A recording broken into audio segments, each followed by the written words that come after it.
کون ہے تینوں چیزیں ہدایت کے لیے؟ رسول ہدایت کے لیے، قرآن ہدایت کے لیے، کعبہ ہدایت کے لیے۔ تو اب جو ہادی بن کر آئے اس کا رشتہ بھی ان تینوں سے ضرور ہونا چاہیے۔ اسی لیے اللہ نے علی کو کعبے میں پیدا کر کے بتایا کہ یہ ہادی ہے، نبی کے ہاتھوں پر لا کے بتایا کہ یہ ہادی ہے، ہاتھوں پر قرآن پڑھ کے بتایا کہ یہ ہادی ہے۔ صلوات پڑھیں محمد علیہ محمد، ایک بآواز بلند صلوات پڑھیں محمد۔ یہ قرآن جو ہے یہ ہدایت کرنے والا ہے، یہ کعبہ یہ ہدایت کرنے والا ہے، یہ رسول یہ ہدایت کرنے والا ہے۔ اچھا دیکھیے، اب آپ منزل تک آ گئے تو میں ایک جملہ فضائل کے طور پہ عرض کر رہا ہوں، حالانکہ وہاں آپ جائیے گا نہیں۔ اسلام میں بہت سی چیزیں ہدایت کے لیے، جن کا ذکر میں نے 3 جو کیا کہ کعبہ یہ لائق ہدایت ہے، مگر کعبے میں بلایا تو نہیں گیا سب کو۔ کعبے میں اللہ نے ان کو بلایا ہے کہ جو مالدار ہیں، قرآن کہہ رہا ہے۔ غریبوں کو اللہ نے بلایا نہیں ہے، مالداروں کو بلایا ہے۔ آپ قرآن پڑھ لیجئے، من استطاع، جس کے پاس استطاعت ہو وہ میرے گھر کا حج کرنے آئے۔ اچھا، حج کا بھی سسٹم ایسا ہے کہ کوئی حج کر کے آیا اور بچے بھوکے رہ رہے ہیں تب بھی نہیں صحیح، اتنا مال ہو کہ اس کے بچے بھی فاقے سے نہ رہیں۔ بازی تو یاد رکھیے گا، یہ کعبے میں ہدایت کے لیے ہی تو بلایا جا رہا ہے، مگر غریبوں کو نہیں۔ یا اللہ غریبوں کو ہر مذہب میں ہر چیز میں غریبوں کو بھی رکھا، مالداروں کو۔ نماز غریبوں پہ بھی واجب ہے، مالداروں پہ بھی۔ روزہ غریبوں پہ بھی واجب ہے، مالداروں پہ بھی واجب ہے۔ جتنے مسائل غریبوں کے لیے وہی مسائل امیروں کے لیے۔ لیکن یہ حج مالداروں کے لیے کیوں ہے، غریبوں کے لیے کیوں نہیں ہے؟ کیا تمہیں معلوم نہیں ہے؟ حج کے بڑے کانسیپٹ ہیں، بہت سی چیزیں ہیں حج کی۔ ان میں نمبر 1، حج میں مالداروں کو اس لیے بلایا گیا ہے تاکہ ان کے غرور کو چکنا چور کیا جائے۔ آپ ملاحظہ کر رہے ہیں؟ لہذا اگر مالدار اپنی جگہ صحیح ہو گئے تو غریب تو اپنے آپ صحیح ہو جائیں گے۔ تو اب یہ پوری دنیا سے کس کو بلایا گیا؟ کہ جو مالدار ہوں، غریب نہ ہوں۔ اب یہ مالداروں کو بلایا گیا، متوجہ ہو کر سنیں گے۔ قرآن پڑھ لیجئے، میں پوری ذمہ داری سے، ہمارے ایک استاد محترم تھے ڈاکٹر وارث حسن صاحب، مرحوم ہو گئے، صلوات پڑھیں محمد علیہ محمد۔ ویسے تو وہ بہت غصہ کرتے تھے اتنی سی بات پر، لیکن پڑھاتے وقت اگر ایک بات کو آپ 50 بار ان سے پوچھئے تو غصہ نہیں کرتے۔ کبھی کبھی ہوتا تھا کہ دیکھیے ابھی حضور غصہ ہو جائیں گے، اسی بات کو ایک طالب علم پوچھ رہا ہے، اسی کو دوسرا پوچھ رہا ہے، پھر پلٹ کے حضور سمجھ میں نہیں آیا، پھر بتاتے تھے۔ کہتے حضور آپ کو غصہ نہیں آتا؟ کہا بیٹا علم دینے میں مجھے آج تک کبھی غصہ آیا ہی نہیں۔ صلوات پڑھیں محمد علیہ۔ اب عزیزو بلایا حج کے لیے، اب آپ ملاحظہ کریں، ان کے سامنے بھی یہی مسئلہ ہوا۔ انہوں نے کہا کہ حج میں بھائی پوری طرح توجہ رکھیے گا، ہر چیز کا ایک نہ ایک مسئلہ ہوتا ہے۔ انہوں نے کہا ہمارے والد علامہ سبط حسن صاحب کے فرزند تھے، بہت حضرات جانتے ہوں گے، تو وہ مجلس پڑھ رہے تھے غفرہ مام میں۔ دیکھیے یہ ہے اللہ کی طرف سے علم۔ مجلس پڑھتے پڑھتے انہوں نے یہ پڑھ دیا کہ مولا علی جنگ خندق میں پیدل گئے ہیں امر کے مقابل میں لڑنے کے لیے۔ اب ظاہر سی بات ہے سامنے والے بافہم تھے، انہوں نے کہا سرکار کیا مولا علی کے پاس کوئی گھوڑا نہیں تھا؟ کیا پیغمبر کے پاس گھوڑے نہیں تھے؟ اور کیا نبی کے پاس گھوڑے نہیں تھے؟ نبی کے استبل میں تو ایک سے ایک گھوڑے تھے، ملاحظہ کر رہے۔ تو آخر مولا علی پیدل کیوں گئے؟ تو جب سوال کیا تو انہوں نے فرمایا کہ میرے والد نے برجستہ منبر سے جواب دیا کہ گھوڑا مولا علی کے پاس بھی تھا، گھوڑا نبی کے پاس بھی تھا، گھوڑے صحابہ کے پاس بھی تھے، لیکن مولا علی پیدل گئے۔ کیا کیوں پیدل گئے؟ کہا اہل لکھنؤ اس لیے پیدل گئے کہ نبی نے اعلان کیا تھا کہ آج کل ایمان کل کفر کی طرف جا رہا ہے۔ دیکھیں ملاحظہ کریں، آج کل ایمان کل کفر کی طرف جا رہا ہے۔ اگر آج مولا گھوڑے پر سوار ہو کر چلے جاتے تو دنیا کا جھوٹا مورخ لکھتا عجیب وہ تو کل ایمان گھوڑے کے لیے کہا تھا، علی کے لیے نہیں کہا تھا۔ صلوات پڑھیں محمد آل محمد۔ نبی والی صلوات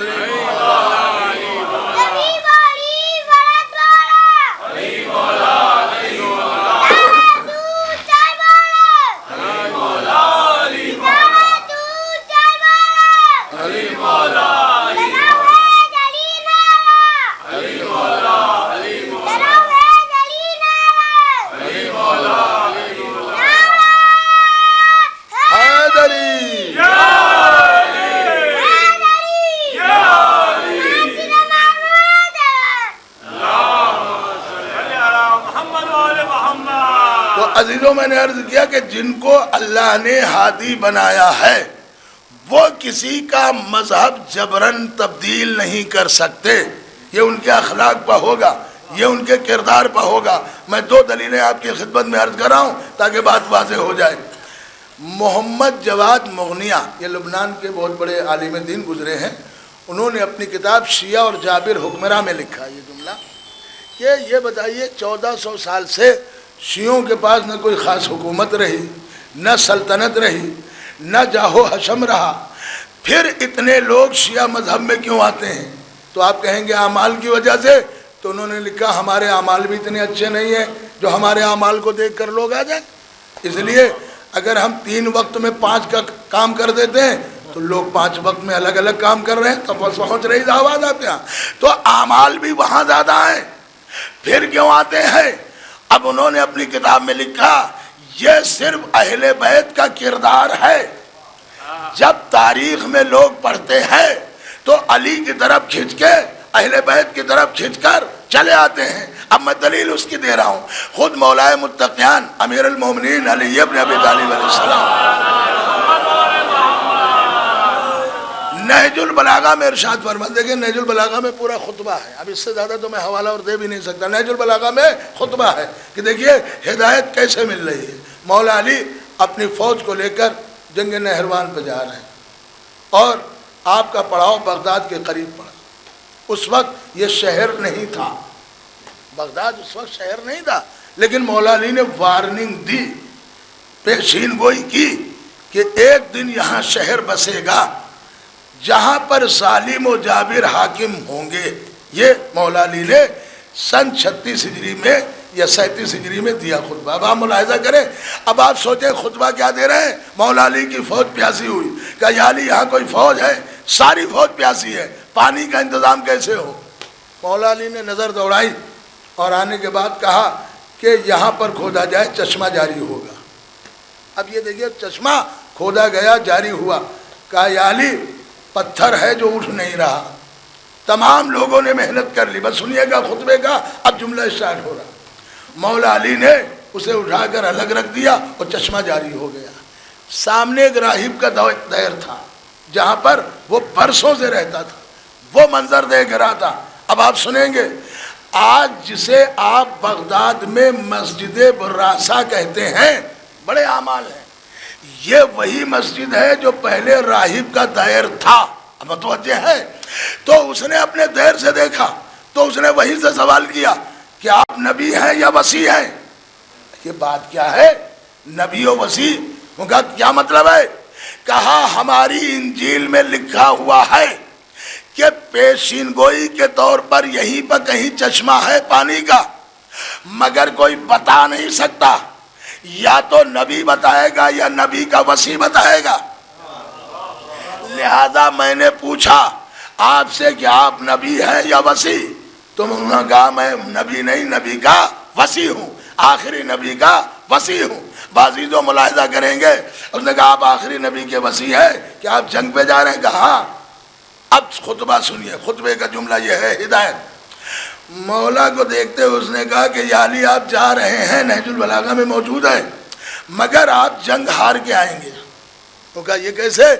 کہا یا علی میں نجومی ہوں، ستاروں کا ماہر ہوں، ستارے آج کل سب آپ کے اپوزٹ ہیں، آپ جنگ پہ جائیں گے تو ہار کے آئیں گے. ہمارے یہاں بھی یہی ہوتا ہے، پتہ نہیں کہ ستارے ہمارے گردش میں ہیں، ہمارے بنے ہوئے کام بگڑ جاتے ہیں. تو جیسے اس نے کہا یا علی آپ جنگ میں ہار کے آئیں گے، تو مولا علی نے فرمایا یہ تو کیا کہہ رہا ہے؟ کہا مولا میں نہیں کہہ رہا ہوں، میرا علم کہہ رہا ہے، ستاروں کو دیکھ کر میں بتا دیتا ہوں، اب اسے آپ کیا کہیے گا اور میں کہاں تک لے جانا چاہتا ہوں. کہا مولا آپ کے ستارے اپوزٹ جا رہے ہیں. تو مولا نے فرمایا ستارے ہمارے موافق ہی کب رہے ہیں؟ اب کیسے دہراؤں؟ اس لیے نبی نے ارشاد فرمایا تھا میرے صحابہ مثل ستاروں کے ہیں. اب تو آپ سمجھ میں رہے ہیں، میرے صحابہ مثل ستاروں کے ہیں. کہ مولا یہ ستارے سب آپ کے مخالف جا رہے، الٹی دشا میں جا رہے. تو مولا نے فرمایا ستارے ہمارے موافق ہی کب رہے؟ تو کہا کہ یا علی مگر آپ ہار کے آئیں گے. اچھا مولا اگر وہاں بیٹھ جاتے، مولا نے فرمایا بیٹھ جاتا تو دنیا میں قیامت تک یہی میسج جاتا کہ جب ستاروں کو دیکھ کر مولا علی بیٹھ گئے نہیں ستاروں کے، لہذا ستاروں کو ماننا ضروری ہے. مولا علی نے کچھ نہیں کیا. اب آپ سنیں گے جملہ ملاحظہ کریں. جیسے کھڑے تھے مولا نے پیر بدلے اور کہا آپ دیکھ. اس نے کہا مولا ایک بھی نہے ستارہ نہیں ہے. آپ کہاں سن رہے ہیں مجھے نہیں معلوم. ایک بھی نہے ستارہ نہیں ہے. کہا ابھی تو کہہ رہا تھا سارے نہے ستارے ہیں، آپ کے اپوزٹ ہیں، الٹی دشا میں جا رہے، آپ جنگ ہار کے آئیں گے. کیا نہیں مولا اب تو ستارے یہ بتا رہے ہیں آپ جنگ جیت کے آئیں گے. پھر قدم بدلا. اب کیا ہے؟ کہا مولا پھر آپ کے ستارے سب مخالف ہو گئے. کہا مولا پھر ستارے آپ کے موافق ہو گئے. کہا اے راہب پہلے اوپر دیکھتا تھا، نیچے دیکھ، پہلے پھر اوپر دیکھ. مولا نے قدم بدلے، ستاروں نے چال بدلی، پھر قدم بدلے، ستاروں نے چال بدلی. کہ مولا موافق ہو گئے، مولا مخالف ہو گئے. تو مولا نے بھی مسکرا کے بتایا کہ اے راہب اب تجھے ستاروں کو ماننے سے کیا فائدہ؟ ارے علی کے قدموں کو چوم لے، ستارے تیرے کہنے میں آ جائیں گے.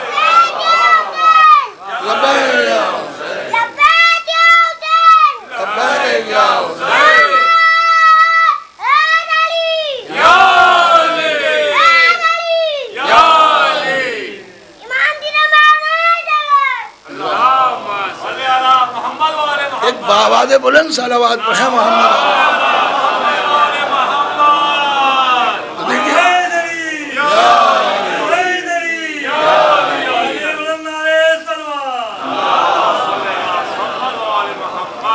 اب آپ کو میں یہاں تک لے کر آ گیا کہ دیکھیے ان کا کام ہے، ان کا عمل ہے کہ کس کو کیسے ہدایت دینا ہے. اب اس نے کہا یا علی مجھے اپنے دین کا کلمہ پڑھائیے. دیکھیے کبھی کبھی ہوتا ہے میں اکثر جمعے کے خطبے میں ایک چیز ضرور بولتا ہوں اور وہ ہے وہ ایجوکیشن. مولا علی نے فرمایا کسی بھی ملک کی جو زمین ہے زراعت وہ ریڑھ کی ہڈی ہے. اگر زراعت ختم ہو گئی تو ریڑھ کی ہڈی سے ٹوٹ جاتی، انسان بیکار ہو جائے گا، ناکام ہو جائے گا، ملک بربادی پا جائے گا. لیکن مولا علی نے علم کو شہرک بتایا ہے. یہ شہرک ہے. اگر کسی قوم کو مٹانا ہے تو اس سے علم ہٹا لیا جائے. اگر علم ختم ہو گیا تو وہ شخص بھی ختم ہو جائے گا، وہ قوم بھی ختم ہو جائے گی. دیکھیے میں آپ کو کہاں تک پہنچانا چاہتا ہوں کہ مولا علی نے اپنے دور میں ہدایت کیسے دی. بس 2 جملے ملاحظہ کریں تاکہ بات پوری طرح واضح ہو جائے. کیسے ہدایت دی؟ اب یہیں پہ آپ رکیے گا کہ دیکھیے مولا علی کے ایک جملے سے اس نے کہا یا علی مجھے کلمہ پڑھوا دیجئے. نہ تلوار چلائی، نہ تیر چلایا، نہ کوئی گھڑکی دی، نہ پریشر ڈالا، بلکہ علی کے علم کی بنا پر ایک گمراہ شخص ہدایت پا گیا.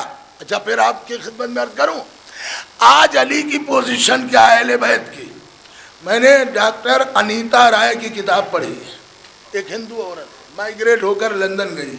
اس نے ایک کتاب شہزادی زینب پہ لکھی اور ایک کتاب اس نے مولا علی پہ لکھی. کتاب کا نام رکھا کہ پھر مجھے علی سے پیار ہو گیا. صلوات پڑھے محمد ایک باواز بلند صلوات پڑھے محمد. ارے جعفری صاحب آپ لوگ اندر تشریف لے آئے، بہت جگہ. ایک باواز بلند صلوات پڑھے محمد آل محمد. ایک اور حیدری صلوات پڑھے محمد آل محمد. آپ ادھر آگے آ جائے. ایک اور صلوات پڑھے محمد آل محمد. اچھا عزیزو جو جملے میں آپ کی خدمت میں عرض کر رہا ہوں اور وہ میں کر کے ہی جاؤں گا. وہ تو مولا علی تھے، اب تو ہدایت کرنے نہیں آئیں گے. اب تو گئے نا، ان کی باتیں ہدایت والی ہوں گی. لیکن آج کے دور میں ہم کس چیز سے دنیا کو بدل سکتے ہیں؟ آج آپ کے پاس کیا ہے؟ میں آپ سے پوچھ رہا ہوں. میں نے پڑھا ہے کتاب میں میں نے پڑھا ہے کتاب میں، اور ان دو چیزوں سے بدل سکتے ہیں مگر شرط کے ساتھ۔ آپ کہیں گے کیسے؟ بڑے بڑے علماء کی اسپیچیں ہیں اس پہ۔ کیا ہے دو چیزیں جس سے زمانے کو آپ بدل دیں؟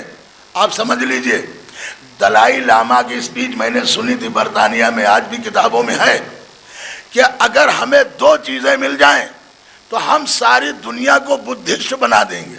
وہ دو چیزیں کیا ہے؟ کہتا ہے ایک نہج البلاغہ، دوسرے واقع کربلا۔ اب آپ ملاحظہ کر رہے ہیں، آپ نے کتنی نہج البلاغہ پڑھی مجھے نہیں معلوم، لیکن ایران کے ڈاکٹر علی شریعتی انہوں نے اپنی کتاب میں لکھا ہے کہ جس طرح میرے مولا علی مسلمانوں میں مظلوم بن کے رہے، اسی طرح نہج البلاغہ ہمارے شیعوں میں مظلوم ہے۔ آپ اندازہ کریں، یہ شکوہ ہے۔ آپ کہیں گے کیسے؟ مولا علی نے نہج البلاغہ میں مالک اشتر سے یہ شکوہ کیا ہے، آپ پڑھ لیجئے۔ فرماتے مجھے افسوس ہے کہ یہ جو دین ہے یہ شریر لوگوں کے ہاتھ میں آ گیا ہے، ناکارہ لوگوں کے ہاتھ میں آ گیا۔ شریر کسے کہتے ہیں؟ شرارتی لوگوں کے ہاتھ میں۔ تو انہوں نے دین کو اپنا قیدی بنا لیا۔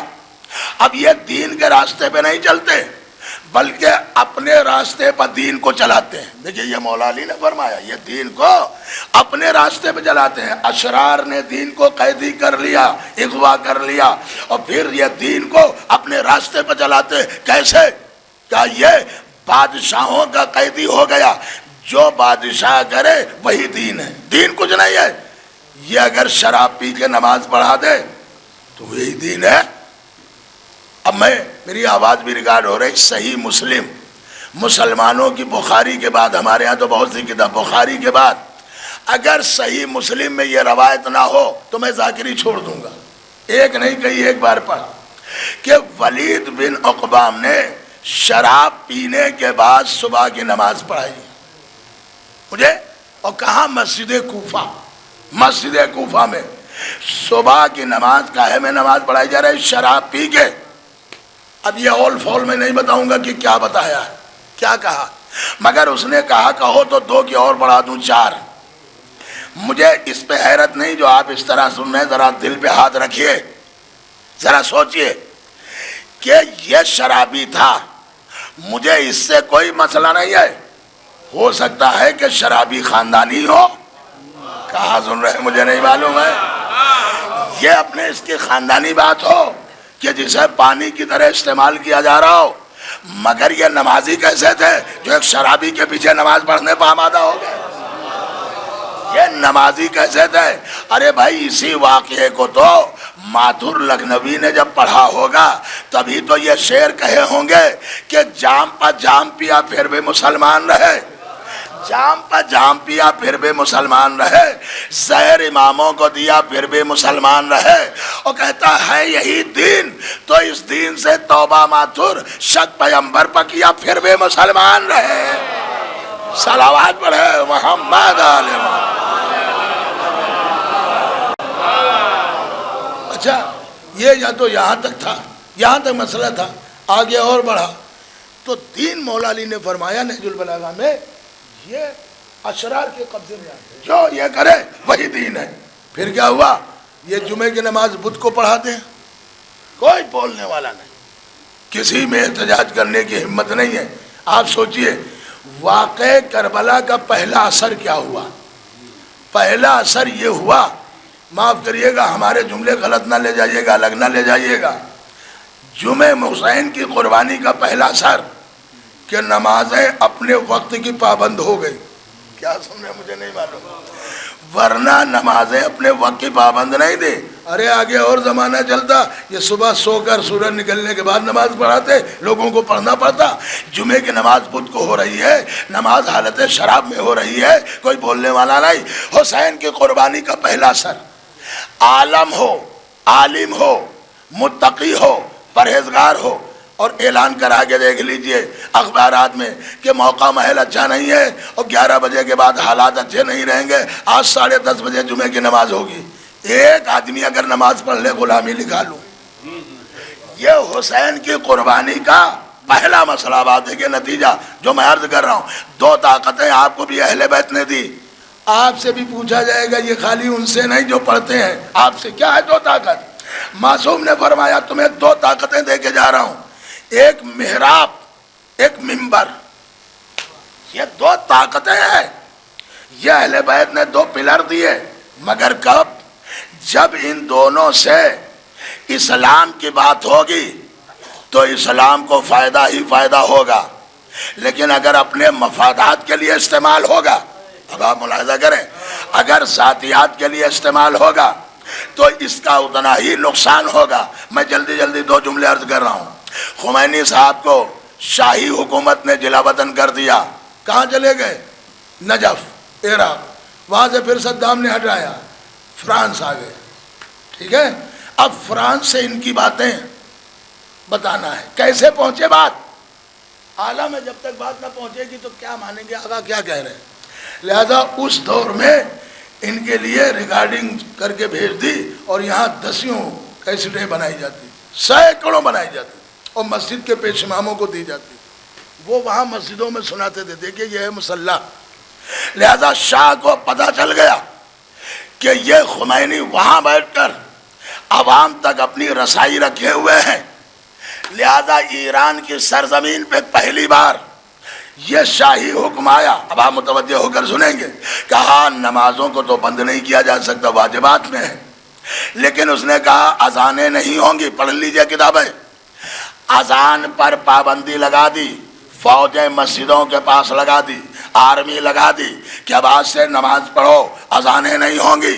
جملہ کہوں دل میں جگہ دیجئے گا، جب بھی ظالم کو ڈر لگتا ہے اذانوں سے لگتا ہے۔ ہائے ہائے ہائے، صلوات پڑھے محمد علیہ محمد۔ پتہ نہیں کیا ظالم جو ہے وہ اذانوں سے بہت گھبراتا ہے جب بھی پابندی لگتی ہے، جبکہ اللہ نے سسٹم کیا بنایا ہے، اب موقع نہیں ہے، میں نے اخبار میں ہی پڑھا تھا کہ دنیا میں 24 گھنٹے میں 1 منٹ بھی ایسا نہیں ہوتا کہ جب دنیا کے کسی گوشے میں اذان کی آواز نہ آ رہی ہو۔ اب آپ متوجہ ہو کر سنیں، یہ بھی عرض کر دوں، علامہ جلال الدین سیوطی نے لکھا جو تم اذان دیتے ہو یہ اذان کیا ہے؟ کہا یہ اذان تو اللہ کا نام ہے، اللہ اکبر، لیکن جو اذان کہتے ہو یہ کیا ہے؟ علامہ جلال الدین سیوطی عالم اہل سنت اپنی کتاب تفسیر در منصور سورہ توبہ کی تفسیر میں لکھتے ہیں کہ جب یہ اذان لفظ کہا جاتا ہے یہ علی کا نام ہے۔ متوجہ ہو کر سنیں گے، اذان جو کہا جاتا ہے یہ علی کا نام ہے۔ میں دلیل سے ثابت کر دوں تاکہ بات اور واضح ہو جائے۔ جب فتح مکہ ہوا، علامہ حسین بخش جاڑا نے اپنی تفسیر انوار النجف جلد 13 میں لکھا ہے کہ اب کافر بھی مسلمان ہو گئے، کافر مسلمان ہو گئے، سب کو وضو بتایا گیا، وضو کرو۔ اچھا دیکھیے، ایک آیت پہ اختلاف کیوں ہے؟ یا تو توبہ توبہ قرآن کی آیت غلط ہے یا مسلمان غلط ہے، تو آیت تو غلط ہو نہیں سکتی۔ قرآن میں پورے وضو کی ایک ہی آیت ہے، تو جب وضو کی ایک ہی آیت ہے تو کوئی ایسے کیوں کرتا ہے، کوئی ایسے کیوں کرتا ہے؟ بھئی آیت تو ایک ہی ہے، ہدایت کہاں ملی؟ اس کا مطلب ایک انسان کو ہدایت ملی، ایک گروپ کو، یا تو ایسے والا وضو صحیح ہے تو ان کا وضو غلط، اور اگر یہ غلط ہے تو یہ صحیح، بھئی ایک ہی تو صحیح ہوگا۔ یہ ہمارے اور آپ کے چھٹے امام حضرت امام جعفر صادق علیہ السلام، آیت میں یہی ہے، دیکھیں آیت میں یہی ہے کہ انگلیوں کے سرے سے کوہنیوں تک ہاتھ دھلو، انگلیوں کے سرے سے کوہنیوں تک ہاتھ دھلو، تو انہوں نے یہ سمجھا کہ ادھر سے ایسے ہاتھ دھلے جائیں۔ اب امام سے پوچھا گیا تو امام نے فرمایا حد یہ بتائی گئی ہے، ملاحظہ کریں گے کہ یہاں تک آپ کو دھلنا ہے۔ بالکل مثال دے دوں، میں نے ایک پینٹر کو بلایا اور میں نے کہا مجھے پوری دیوار تو پینٹ نہیں کرانا، آپ یہاں سے دیوار پینٹ کر دیجیے، بس نیچے سے یہاں تک۔ اب یہ بتائیے، بس عزیزوں سنیے گا، میں نے کہا یہاں سے اور یہاں تک، نادان پینٹر ہوگا جو نیچے سے پینٹ کرتا ہوا اوپر آئے گا۔ ہائے ہائے ہائے ہائے، ارے صلوات پڑھیں محمد آل محمد، ایک باواز بلند صلوات پڑھیں محمد آل محمد۔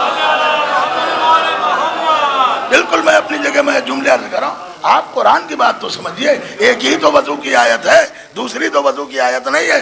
تو عزیزوں یہاں پہ بات روک کر دو طاقتوں کی کم سے کم وضاحت کر دوں. پہلے اذان کو لفظ سن لیجیے. فتح مکہ ہوا اور نئے مسلمان, اب نام کیسے لوں, بڑے بڑے جو رسول اللہ سے لڑتے رہے انہوں نے بھی کہا لا الہ الا اللہ محمد رسول اللہ, بھلے حلق سے نیچے نہ اترا ہو مگر کہہ دیا. وہ بھی مسلمان ہو, کہا نماز پڑھو, نماز پڑھو. اب سب نے وضو کیا. اچھا کعبہ ایسی جگہ جہاں چاروں طرف نماز ہوتی, چاروں طرف, جو حضرات گئے انہیں معلوم ہے کیا رونق برستی ہے کعبے میں. ایسا لگتا ہے جیسے نور ہی نور ہو. آپ سوچئے جب کعبے میں اتنا نور ہے تو پیدا ہونے والے میں کتنا نور ہوگا.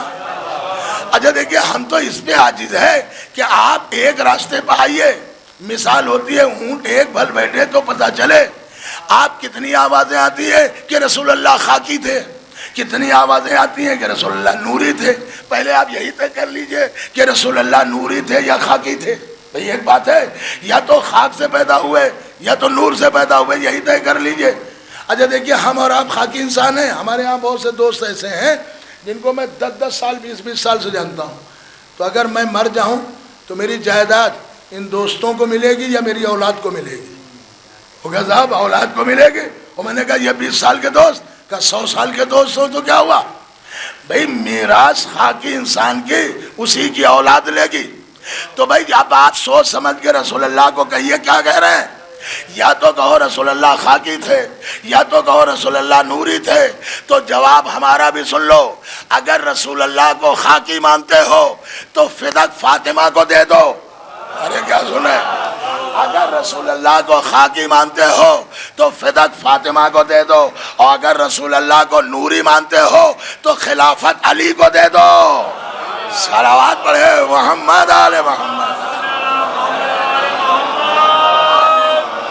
کہاں استعمال ہو رہا. بازیز و بد یہی دو طاقتیں, اللہ کرے مجھے اتنا وقت بھی مل جائے کہ میں ان دو طاقتوں کے بارے میں. تو نبی نے فرمایا آج اذان ہوئے گی نہیں. بلال نے کہا سرکار کہوں, کہا نہیں زمین پہ نہیں ہوگی, آج کعبے کی چھت پہ ہوگی. کعبے کی چھت پہ. بلال چلے گئے, وہی تو مؤذن تھے. اچھا ان پہ بہتوں کو اعتراض تھا, یہ کالے تھے بالکل, حبش کے رہنے والے. وہ کہتے تھے حضور یہ کالے ہیں. کہا ہوا کرے, چہرے کے بناوٹ اللہ نہیں دیکھتا ہے, کردار دیکھتا ہے. ملاحظہ کریں اللہ کے ہاں کردار کی بات ہے. تو اب یہ کھڑے ہوئے تو کہا اب اذان کہیے. تو یہ بھی خود خاموش. کیوں؟ انہوں نے رسول اللہ نے کہا اذان کیوں نہیں دے رہے ہو. ہزاروں کا مجمع, جو کافر تھے اب وہ بھی مسلمان ہو گئے ہیں. مسلمان تو تھے ہی, اب یہ پہلی بار اذان سننے جا رہے ہیں اور پہلی بار نماز ہوگی ان کی خانہ کعبہ میں. مگر یہ ضرور ہے کہ کافر سے مسلمان ہوئے تو پہلی نماز انہوں نے کعبے میں پڑھی.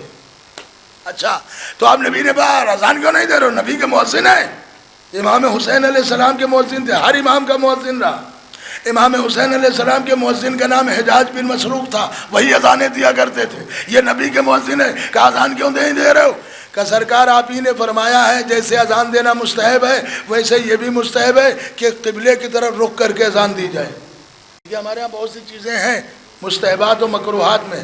کہا صاحب کیا کھانا آپ کسی بھی سمت کھا سکتے ہیں, لیکن معصوم نے فرمایا قبلے کی طرف رخ کر کے کھانا کھاؤ تو تمہارے کھانے میں برکت ہوگی. سونے میں آپ کسی طرف بھی سو سکتے ہیں, لیکن معصوم نے فرمایا جب تم سو تو تمہارے پیر قبلے کی طرف ہوں. اب دیکھیے ایک ہے شریعت اسلام اور ایک ہے عورتوں کی شریعت. اب سر ہمارے گھر میں بھی ٹوک دیا, ارے مولانا آپ قبلے کی طرف پیر کیے ہوئے. میں نے کہا بھائی اب آپ ملاحظہ کریں, اکثر لوگوں کو ذہن میں انسان جب مرنے لگتا ہے کیا کرتے ہیں, کہا صاحب قبلے کی طرف چہرہ کر دیجیے. تو جب چہرہ ہوا تو پیر بھی تو ہوں گے, پیر کہاں چلے جائیں گے؟ تو شریعت نے پیروں کو نہیں دیکھا ہے, چہرے کو دیکھا ہے. بھائی پوری طرح توجہ رکھیے گا. مولا یہ کیوں؟ کہ اس لیے میں کہہ رہا ہوں جب تم صبح سو کے اٹھو گے تو تمہارا چہرہ قبلے کی طرف ہو. ملاحظہ کریں, دعا کسی طرف بھی مانگ سکتے ہو, مگر معصوم نے کہا قبلہ رو ہو کے مانگو. تو اذان کسی طرف دی جا سکتی ہے مگر قبلہ کی طرف. تو اب ظاہر سی بات ہے نبی نے تو چھت پہ بھیج دیا, وہاں پہ قبلہ ہے ہی نہیں. اسی لیے معصوم نے فرمایا دنیا کی سب سے پاک زمین ہے مگر نماز نہیں ہو سکتی. مولا کہاں؟ کہا کعبے کی چھت پہ. ملاحظہ کیا آپ نے؟ تو اب اسی لیے بلال خاموش ہے کہ سرکار اذان کے لیے آپ کہہ رہے ہیں قبلہ رو ہو کے دیجئے، اب قبلے کے اوپر ہوں تو کیسے اذان دوں؟ یہ قبلہ کہاں ہے؟ تو نبی نے بلند ہو کر کہا کہ اے بلال ان ہزاروں کے مجمع متوجہ ہو، ان ہزاروں کے مجمع میں دیکھو علی کدھر کھڑے ہیں،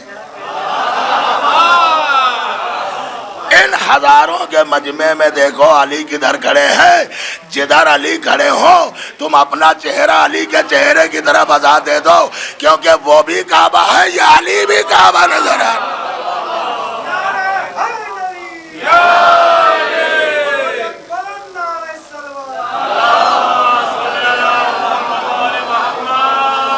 بس عزیزو یہاں پر مجھے معاف کر دے، میں جو دو طاقتوں کے بارے میں بتا رہا، خدا کی قسم ہم نیچے آ جائیں گے۔ یہ ممبر اور محراب یہ اہل بیت کی طاقت کا نام ہے، یہ شیعت کی طاقت کا نام ہے، لیکن کب؟ جب اس میں اہل بیت کا ذکر ہو، جب اس میں اہل بیت کے مفاد کی بات ہو، اور اگر یہ ذاتی مفاد کے لیے استعمال ہوا، میں چاہوں تو اپنے آپ کو 10 منٹ بیان کر سکتا ہوں، بات نہیں کتنی تکلیفیں اٹھائیں، اس 10 منٹ میں 10 منٹ تو میرے گئے، سننے والوں کے 10,000 منٹ چلے جائیں گے۔ اس سے آپ کا تعلق کیا ہے؟ بھئی ہم پہ کوئی مصیبت ہے، کوئی پریشانی ہے، کچھ ہے، اس سے آپ کا مسئلہ اس سے تھوڑی نہ ہے۔ یہ بات الگ بھی بیان کی جا سکتے ہو عزیزوں، سنیے گا۔ ممبر کا وقت بس موقع نہیں ہے، پھر کبھی یاد رکھیے گا تو عرض کر دوں گا۔ دو طاقتیں ہیں، ایک محراب ہے اور ایک ممبر ہے۔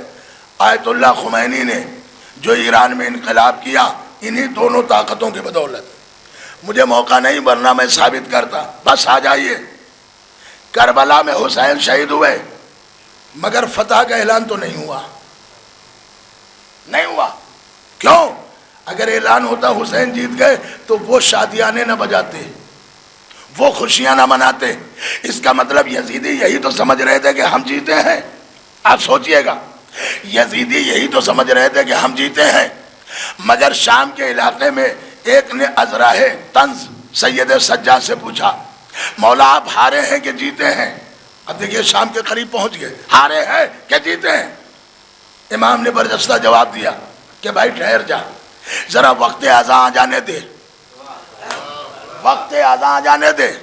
اگر مسجدوں سے اللہ اکبر کی صدائیں آ جائیں تو سمجھنا ہم جیت گئے، اور اگر اذانیں نہ آئے تو سمجھنا یزید جیت گیا۔ کیا سن رہے ہیں؟ ملاحظہ کریں، مسجدوں سے دیکھ لے وقت اذان پر اگر مسجدوں سے اذانوں کی صدائیں آ جائیں تو سمجھنا ہم جیت گئے، اور اگر یہ صدائیں بند ہو جائیں تو سمجھنا یزید جیت گیا۔ آج جو یہ پوری دنیا میں مسجدوں سے اذانوں کی صدائیں آ رہی ہے تو یہ اذانوں کی صدائیں نہیں ہیں، بلکہ یہ فتح حسینی کے نقارے ہیں جو سارے جہان میں بجائے جا رہے ہیں۔ صلوات پڑھے محمد علی۔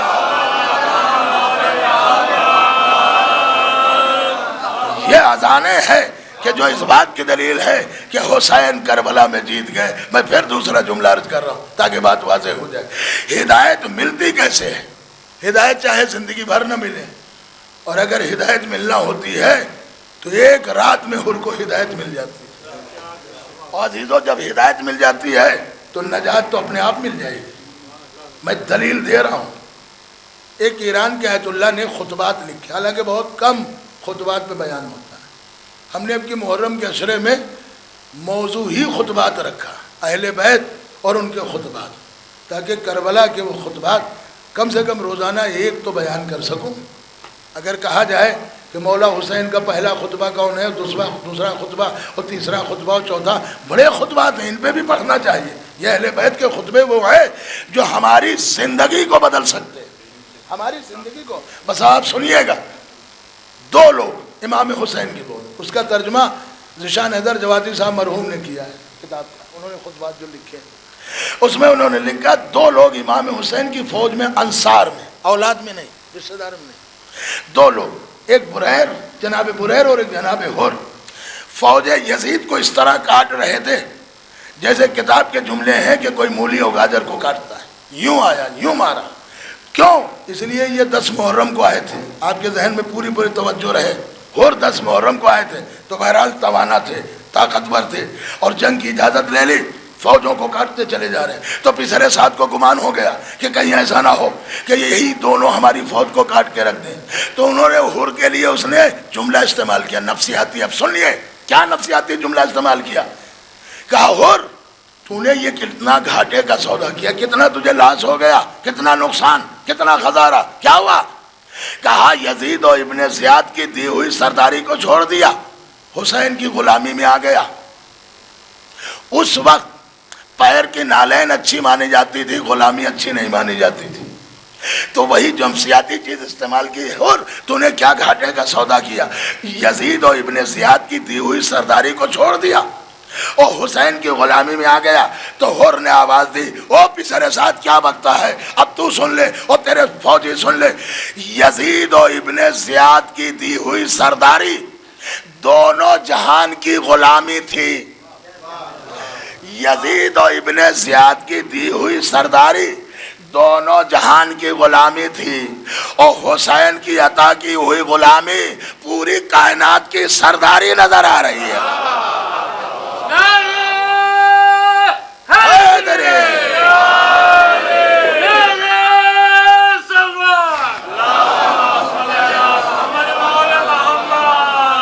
بس عزیزو وقت اجازت نہیں دے رہا ہے.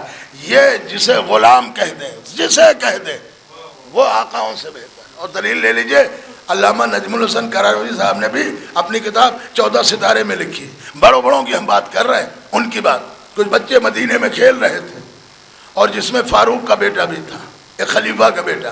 حسین نے یہ جملہ کہا کہ تم کیا باتیں کرتے ہو, تم تو غلام زادے ہو. غلام زادے کا مطلب کیا ہے؟ نوکر کا بیٹا. اچھا میں آپ سب کے لیے کہہ رہا ہوں, چاہے کوئی سرکاری نوکر ہو یا پرائیویٹ, نوکر نوکر ہوتا ہے. نوکر نوکر ہوتا ہے. اگر کوئی کسی کی غلامی میں بھی ہے تو اسے شرم آئے گی, ہم ان کے غلام ہیں. نوکری بھی نوکری ہوتی, نوکری بھی ایک غلامی ہوتی. یاد رکھیے گا, دنیا میں کسی کی غلامی ہو انسان سر جھکا کے کہے گا, لیکن اگر حسین کہتے میرا غلام ہے, بڑی عجیب بات میں کہہ رہا. اگر امام حسین مان لیں کہ یہ میرا غلام ہے, اب شہنشاہ اور بادشاہ بھی اس کا مقابلہ نہیں کر سکتے. سنیں گے حسین نے جملہ کہا کہ بچے سے کہ کیا بولتا ہے, تو غلام زادہ ہے. روتے ہوئے باپ کے پاس آئے, ابا حسین نے مجھے غلام زادہ کہہ دیا. تو کہا میرے لال رونے کی بات کیا ہے, یہ تو خوشی کا مقام ہے. کہا بابا یہ کیوں؟ کہا اس نے غلام زادہ کہا جو سردار جنت ہے. اس نے غلام زادہ کہا جو سردار جنت ہے. بیٹا یہ قلم و کاغذ لو, جاؤ حسین سے لکھوا لاؤ غلامی کے نوشتہ کہ لکھ دیجئے کہ آپ غلام زادے ہیں. ارے کیا عرض کر رہا ہوں, میں کہہ رہا ہوں یہ قلم و دوات وہی دے رہا ہے جس نے نبی کو دینے نہیں دیا. ہائے ہائے ہائے ہائے, یہ وہی دے رہا ہے جس نے دینے نہیں دیا. میں نے کہا بھائی عزیزو آپ اس میں آگے جملے میں بات کاٹ رہا ہوں. کہا بابا یہ کیا کریں گے, کہ اگر حسین نے یہ لکھ دیا کہ یہ غلام زادہ ہے تو یہ تحریر میرے ساتھ کفن میں رکھ دینا. جب فرشتے سوال کریں گے تیرا رب کون ہے, تیرا دین کون ہے, تیرا اسلام کون ہے, تیرا کعبہ کون ہے, میں کہوں گا خاموش ہو جاؤ, یہ تحریر دیکھو میں غلام حسین ہوں. ہائے ہائے, میں غلام حسین ہوں. ذرا نسبت تو دیکھو. اب آپ سمجھے, انہیں نسبت ملی ہو چاہے نہ ملی ہو, مگر ہمیں نسبت مل چکی ہے. جب بھی ہمارے ہاں کوئی مرتا ہے خاک شفا قبر میں جاتی ہے. ہائے بلا جا کرے, ارے صلوات پڑھیں محمد علیہ محمد. یہ خاک شفا بھی تو نسبت ہے, خاک شفا بھی تو نسبت ہے. عزیزو میں کتاب کا ایک جملہ اور مسائل تمام کر رہا ہوں. ایک ایران کے بہت بڑے عالم دین تو نہیں تھے, بہت بڑے نہیں تھے, مشہور نہیں تھے, لیکن تھے, جو یزد سے ہو کر کربلا رہنے لگے. بہت سی کتابوں میں, اور کربلا میں 2 بار زیارت کرتے تھے, صبح شام. صدام کی حکومت نے ان کو بلیک میل کیا, کہا یا تو ہمارے لیے مخبری کرو, ہمارے کام کرو, ورنہ رہنے نہیں دیں گے. انہوں نے کہا یہ نہیں ہو سکتا, میں اپنے ہی بھائیوں کے لیے کروں. کہا پھر آپ کو جانا ہوگا. اچھا یہ عراق چھوڑنے پہ بھی راضی نہیں تھے, کہتے تھے کربلا کی زیارت ہماری زندگی ہے, صبح اور شام. عزیزو سنیں گے یہی مصائب ہو جائیں گے. لہذا بھی انہیں اور مجبور کیا گیا, ٹارچر کیا گیا, اور تاریخ دے دی گئی کہ فلاں ڈیٹ میں اگر تم نہ گئے تو ہم تمہیں یا تو جیل میں ڈال دیں گے یا قتل کر دیں گے. ادھر ان کے دوستوں نے قم میں ان کے لیے مکان کرائے پہ لے لیا اور کہا آپ آ جائیے. ان کی والدہ نے بھی کہا میرے لال جان بچا لو, چلے جاؤ. عزیزو یہ کہا